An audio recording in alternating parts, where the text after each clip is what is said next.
Semangat pagi yang luar biasa untuk kita semua. Luar biasa, hari Senin pagi, waktunya Monday Morning Motivation bersama saya David Setiawan dan Pak Darmadi Darmawangsa tentunya. Apa kabar Pak Dar? Luar biasa, tahun 2022 selalu banyak dinamika yang terjadi, tetapi kita harus tetap positif Pak David. Positif dan luar biasa. So, teman-teman sekalian, kita Pak Darmadi, kita sudah banyak sekali bahas pondasi sukses ya. Beberapa episode bahkan ya.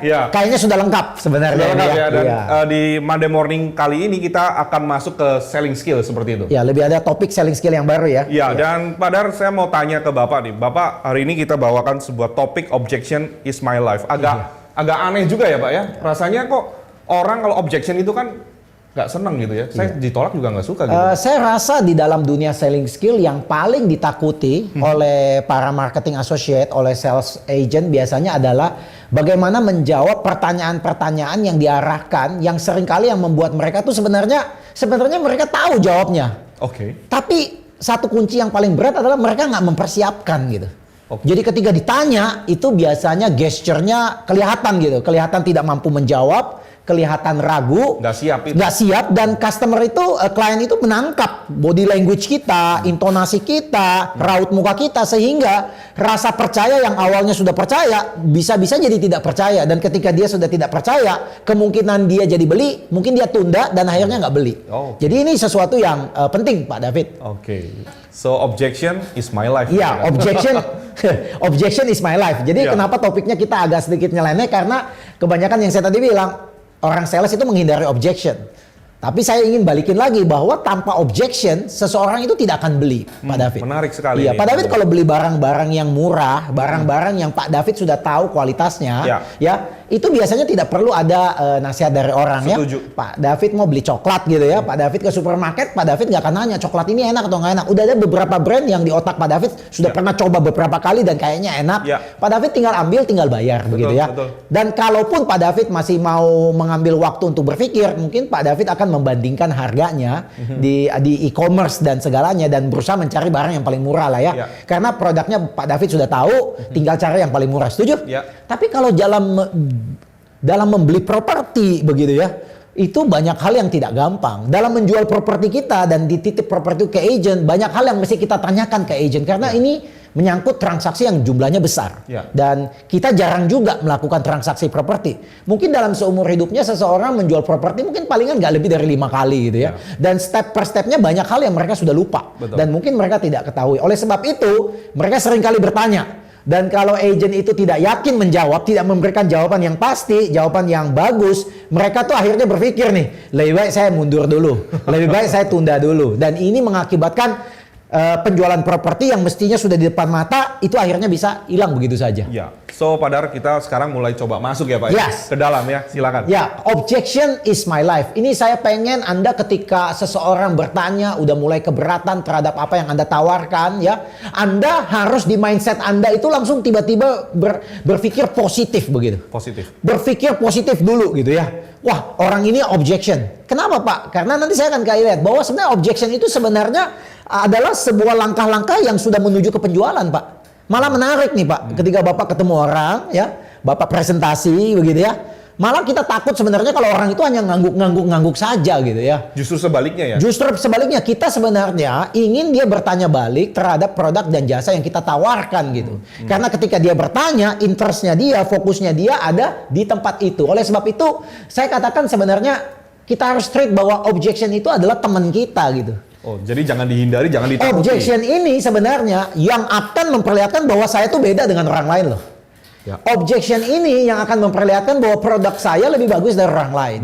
Oleh sebab itu, sebenarnya seorang agent yang pintar adalah seorang agent yang menanti-nantikan objection ini datang. Nah, ini menarik kan ya. Jadi objection kita harus anggap sebagai teman kita. Tentu, kalau dia teman kita, kita harus mampu memperlakukan teman kita dengan baik. Pak David nggak bisa bilang saya temannya Pak David kalau Pak David nggak ngerti saya. Setuju? Demikian juga sebaliknya. Saya nggak ngerti Pak David, saya nggak akan bilang Pak David teman saya. Kenapa saya bilang objection itu adalah teman saya? Karena saya mengerti sebentar lagi Pak David akan keberatan, dan keberatan itu akan saya jawab dengan baik. Dan itu akan memperkuat rasa trust Pak David terhadap saya, dan itu kemungkinan akan membawa kita kepada langkah-langkah berikutnya yang menuju pada transaksi properti. Setuju. Ya, saya mau kasih tahu bahwa tanpa adanya objection, ya, sebenarnya sebuah perusahaan itu tidak perlu menggaji seorang sales begitu. Bener ya? Iya. Jadi kalau kita umpama ke McDonald, kita ke Kentucky Fried Chicken, kita mau beli ya, itu semua sudah ada terpampang di atas gitu ya. Iya, paket A, paket B, paket hemat, paket panas. Udah ada Pak David ya. Bahkan kalau di hire ya, yang di depan counter itu orang bisu sekalipun Pak, dia bisa melakukan Pak. Bahkan di luar negeri kan semua self service kan. Iya, bahkan udah main mesin semua. Iya. Jadi ambil contoh nih, saya hire orang bisu aja ya, dia di depan counter gitu ya. Kemudian Anda datang, Anda lihat, ya Mbak, saya pengen paket A. Dia tinggal ketikin aja paket A, enter, kelihatan angkanya, Bapak bayar, selesai deal gitu ya. Iya. Jadi kalau orang sales ya berharap di dalam sales property khususnya, berharap di dalam transaksi ini tidak perlu ada keberatan, mungkin perusahaan tidak perlu meng-hire seorang yang namanya seorang marketing atau sales gitu. Iya. Nyari aja orang yang ya apa saja ya. Karena orang hanya butuh flow-nya saja. Tetapi dengan adanya keberatan itu ya, sebenarnya itu sebenarnya kesempatan Anda untuk membuktikan diri Anda gitu. Apakah Anda worth it atau tidak? Ya, setuju. Ya. Nah, bahkan saya katakan bahwa kemampuan kita menghandle objection itu ya, itu sebenarnya adalah jantung dan jiwa dari professional selling gitu ya. Wow. Ya, dia bahkan bukan takut ya. Dia bahkan bukan takut dengan hal-hal seperti ini, bahkan dia welcome. Kenapa dia welcome? Karena dia sudah prepare. Kenapa dia welcome? Karena dia sudah punya jawabannya. Boleh nggak kalau saya katakan begini, Pak Dar? Kalau adanya objection, itu artinya berarti kesempatan bagi sales untuk nunjukin dia punya kungfu. Iya, itu juga bagus. Makanya itu kan untuk mengangkat trust-nya orang bahwa orang itu akan menemukan bahwa orang ini berbeda dengan yang lain. Iya, yes. Ya, Kesempatannya di situ ya. Ya, jadi itu ya. Nah, yang malah kita paling takuti adalah ya seringkali ya kalau prospek kita tidak keberatan sama sekali. Di telepon, Pak ini kita punya produk Pak, ini bunganya begini Pak, ini gini Pak, ini gini Pak, iya. Nggak nanya, iya, nggak nanya, nggak nyela, nggak apa. Kita tuh mesti takut gitu. Dingin ya. Iya, kita jangan happy dulu gitu ya. Kita jangan, kayaknya banyak sales begitu, apalagi telemarketing. Saya sengaja kadang-kadang suka pancing gitu ya. Dia ngomong apa saya iya gitu ya. Dia tuh udah mulai takut tuh, karena skripnya sudah mau habis gitu ya. Skripnya udah mau habis, dia tinggal thank you, saya tinggal tutup gitu. Selesai. Jadi sebenarnya kalau mau nolak orang sales gampang gitu ya. Just ya. Yes aja. Malah orang sales yang pinter itu ketika kita udah ngomong yes 2 kali, dia udah mulai mikir gitu. Dia udah nggak mulai pernyataan, dia udah mulai bertanya malah ke kita ya. Karena kalau dia ngomong terus kan kita bilang iya aja gitu. Tapi ketika dia bertanya, otak kita muter gitu kan ya. Nah, di situ kunci dari seorang sales yang baik, karena kalau prospek itu tidak pernah berkeberatan ya, tidak pernah challenge you punya produk, tidak pernah challenge you punya klaim yang pernah you katakan gitu ya. Nah, mungkin ujung-ujungnya dia nggak akan beli Pak David. Setuju. Ya. Jadi seringkali ya, bahkan kalau saya sudah ngomong beberapa poin di sini, Anda sebagai seorang real estate agent malah menunggu kedatangan objection itu dengan semangat. Anda pengen customer itu tiba-tiba nyela Anda. Sorry ya Pak, Bapak tadi mengatakan manage komisi yang Bapak butuhkan untuk terjadinya transaksi ini 3% ya Pak ya. Ya, tapi kayaknya kemarin ada agent lain datang dan dia bilang 2% juga bisa. Ini menarik sekali Pak. Anda jangan gagapan di sini nih. Aduh, kok bisa Bu ya? Ini mestinya 3% ya kan? Prepare itu kalau yang Nggak gagapan prepare gitu ya. Ini jujur, customer yang tadi ngomong itu sebenarnya dia memberikan fakta nggak sebenarnya? Iya. Fakta yang real gitu ya. Betul. Anda nggak bisa ngindarin gitu. Betul. Ya kan? Dan cara Anda menjawab pertanyaan saya itu memperlihatkan siapa diri Anda sebenarnya. Yes. Ambil contoh nih Pak David akan jawabnya gini. Oh ya? Berapa emangnya ditawarin oleh agent lain? Ya agent lain 2% juga mau. Kalau begitu saya 1,5 Bu. Ini juga menarik kan? Mungkin banyak orang bilang, ya bagus dong Pak. Kita kan dibanting nih Pak. Kita kan kasih 3. Kemudian dibilang ada yang 2. Ya udah saya 1,5 Pak. Senang dong, pemiliknya senang dong. Senang, tunggu sebentar Pak. Dia pikir, jangan-jangan ada yang 1 weh. Jangan-jangan ada yang bisa lebih murah lagi. Jangan-jangan ada yang nggak pakai komisi, oke kali. Iya, jangan-jangan ada yang nggak pakai komisi, oke. Atau dia tanya, sebenarnya kalian nih charge 3%, 2,5%, 2%, beda servisnya apa gitu ya? Iya. Apa sama aja? Nah kalau sama aja seperti tadi Pak David beli coklat tadi ya, cari aja yang paling murah, setuju kan? Setuju. Tapi apakah dengan memberikan yang paling murah bisa menyelesaikan masalahnya dia? Enggak. Oke ya, jadi hati-hati nih ya. Hati-hati nih, kadang-kadang kita nih yang saya tadi bilang ya, kalau orang sudah tidak keberatan, kita tenang-tenang. Tapi juga demikian juga ketika orang mulai keberatan, Anda mesti bersiap. Kalau nggak bersiap juga akhirnya kelihatan bodohnya begitu Pak ya. Iya. Baik. Jadi objection is your friend ini menarik Pak ya. Ya.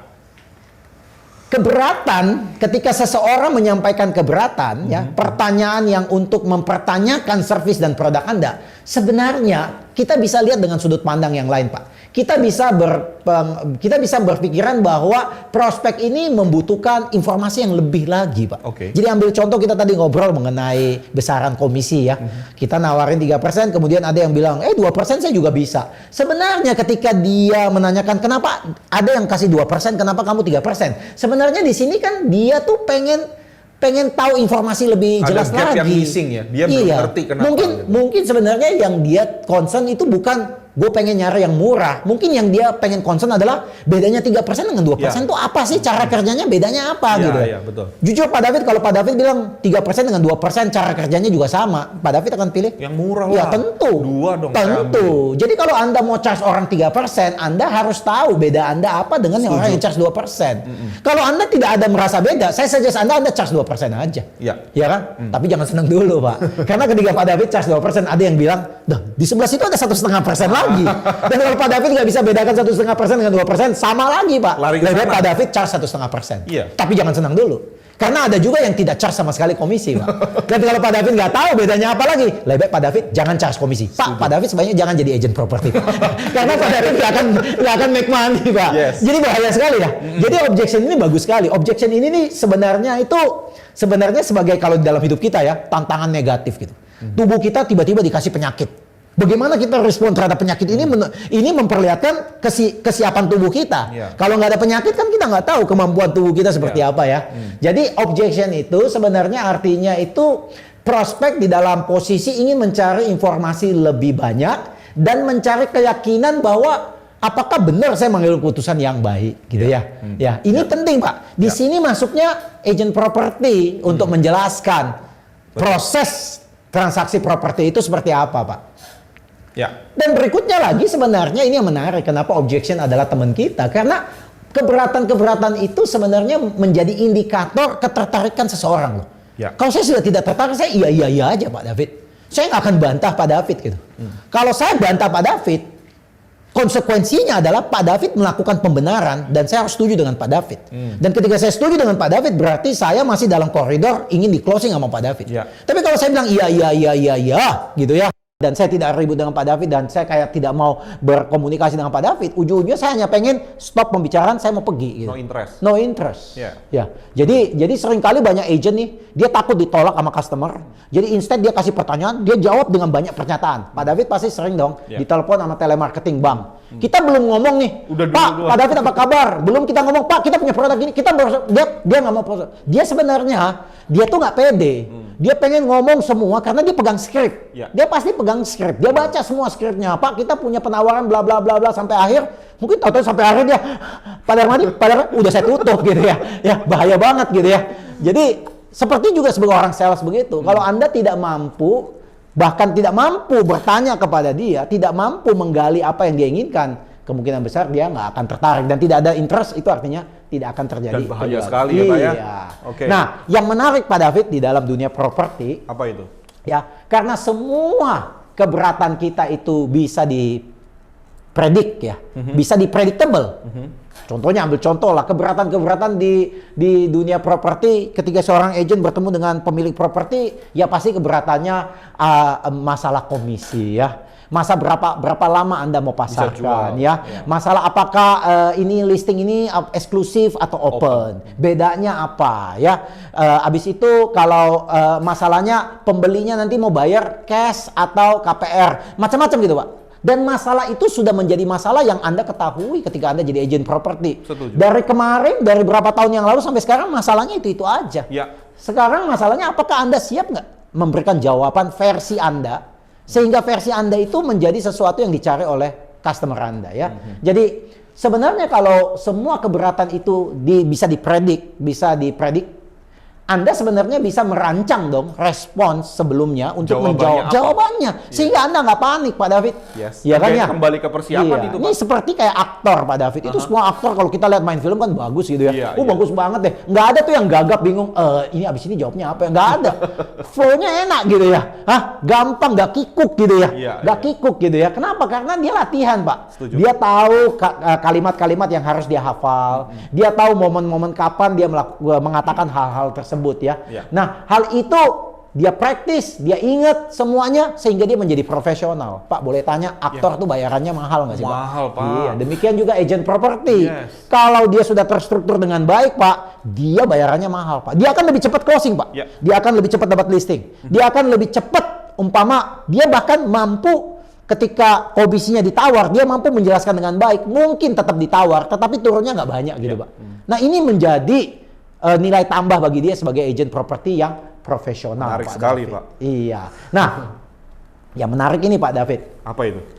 Ada keberatan-keberatan yang kita terima dari prospek. Oh, itu biasa, Pak. Karena udah bisa ditebak, Pak. Ya kan? Predictable. Predictable, Pak. Ya predictable lah. Mau orang yang keberatan itu orang ekstrovert, orang introvert, cara jawabnya juga dengan versi yang berbeda ya.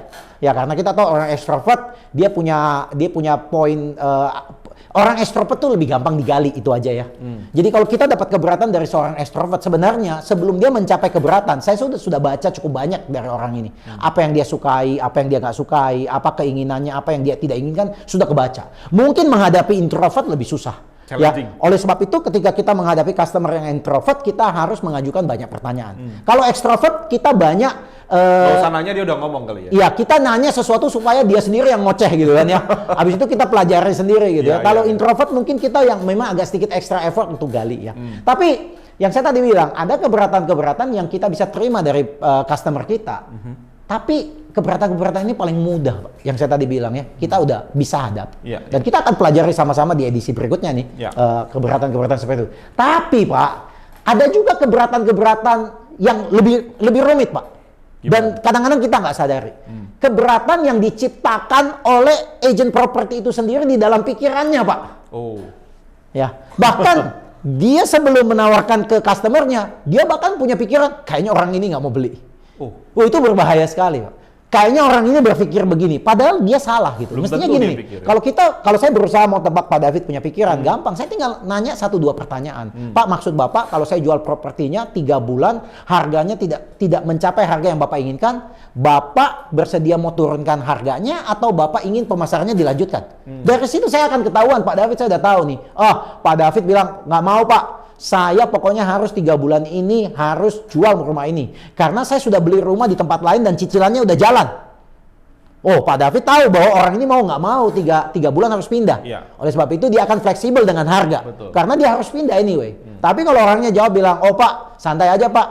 Kalau harganya belum capai, lanjutin aja Pak. Sampai harga yang saya mau. Saya nggak butuh-butuh banget sih Pak. Kalau nggak kejual juga nggak apa-apa. Saya tahu nih Pak David. Pak David seriusnya seperti apa. Ya, jadi sebenarnya yang paling kita takutkan adalah ketika seorang sales, ya, seorang agent, ketika berhadapan dengan customer, ketika dia nggak siap, udah nggak siap jawabannya, nggak siap jawaban terhadap keberatan, sekaligus juga mempunyai pikiran yang negatif. Dan menolak customer, menolak diri sendiri, nggak merasa dirinya hebat, nggak merasa dirinya pantas untuk dapat listing itu yang paling berbahaya di dalam closing property gitu Pak ya. Jadi mungkin itu parameter pembuka dulu untuk trigger kita bahwa objection itu adalah teman kita. Iya, jadi set poinnya di awal itu ya, objection is my life gitu. So Padar, kita udah bahas konsepnya nih, gitu ya. Di next session kita akan masuk lebih ke apa? Gimana caranya menghadapi ya? Terstrukturnya Terstrukturnya bagaimana menjawab sebuah keberatan? Yes, thank you Pak Darmadi dan teman-teman sekalian. Jangan lupa klik like and subscribe YouTube channel ini. Stay tune in Monday Morning Motivation.